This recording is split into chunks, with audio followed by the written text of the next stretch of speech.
Thank you, Jody. Good morning, everyone. There is anger in Richmond this morning at the vandalism of a sacred monument. Someone sprayed graffiti on the cenotaph right outside City Hall. Workers began to scrub the paint off, but stopped when they realized they were also rubbing off the names.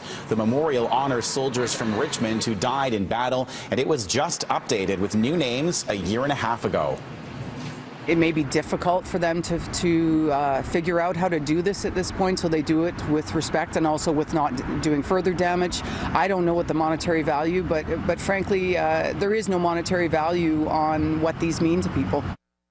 Richmond RCMP say other public sites in the city have been defaced, including Olympic statues on River Road and Britannia shipyards in Steveston.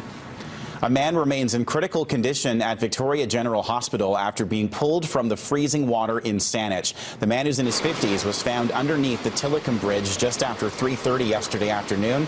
He was not conscious when he was pulled from the water, and it's unclear how he got there. Saanich police are hoping someone witnessed the incident and comes forward to speak with investigators. The small dock is a popular place for people to gather and sometimes drink. The site is being treated as a possible crime scene until investigators determine exactly what happened. The federal government has rejected a controversial mining project in the central interior for a second time. Ottawa has again said no to the new Prosperity mine. The environment minister says Taseko's plan would cause damage that couldn't be mitigated. Taseko wanted to build the gold and copper mine at Fish Lake, which is close to Williams Lake. A special panel found the mine would contaminate the lake and destroy another smaller lake used as a tailings pond. I think the BC government has to give their head a shake, and specifically the BC government needs to relook at their environmental policy and their human rights policy. How could our government in Victoria support this mine, which was right in the heart of Chilcotin Nation territory, when there was such clear opposition? It's an affront to Canadian human rights. Taseko's VP of Corporate Affairs says the company is, quote, terribly disappointed. He says the company could reapply, but in the meantime, it's continuing with the court challenge of the federal panel's findings.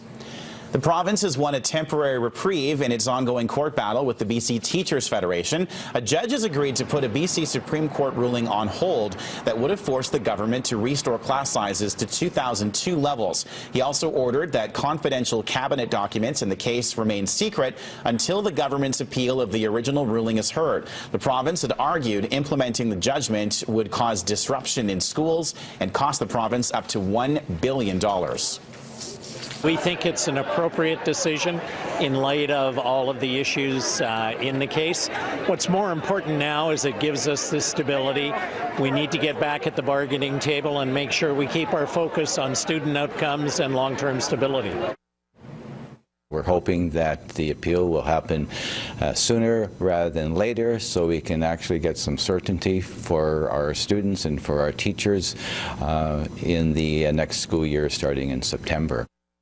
The BCTF will hold a strike vote next week as the next round of teacher contract talks resume. If you are commuting through the Guildford area of Surrey today, you should prepare for some major traffic tie-ups. A handful of former world leaders are in town for the city's Regional Economic Summit. Greg Harper joins us live from Surrey this morning with the details. Greg. Good morning, Kyle. Yeah, this summit's taking place just behind me here at the Sheraton Guildford. This is at 104th and 152nd in Surrey, and this is an area that you're going to want to avoid in about half an hour from now.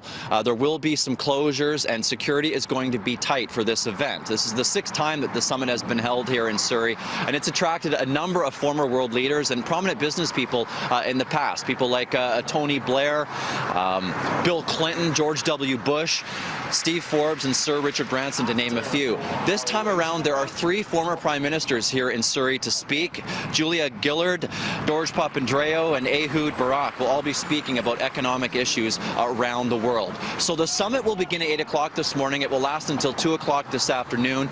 But these closures, road closures in this area, will start at 7 o'clock this morning, and police are saying this will last until 3 o'clock this afternoon. People are being advised to use an alternate route. Kyle? Greg Harper, live in Surrey this morning. Greg, thank you very much for that. It is 6:33 right now on this Thursday morning. With a look at your morning sports, here's Don Taylor over in the Sportsnet Connected studios.